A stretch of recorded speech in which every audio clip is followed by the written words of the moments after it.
Kinilaw. Isda sinut ba? Kain tayo guys. Mga unta. Waday mo sausawan no? Guys. Buhay probinsya. Tanong tuyo. Sama guys. Tapos kinilaw guys.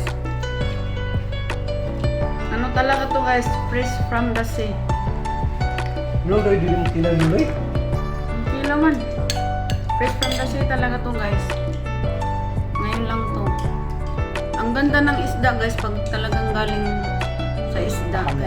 Ay sa dagat kasi ano, matamis yung laman.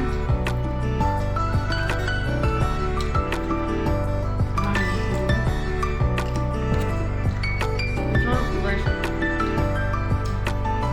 Ang luloy ng hangman.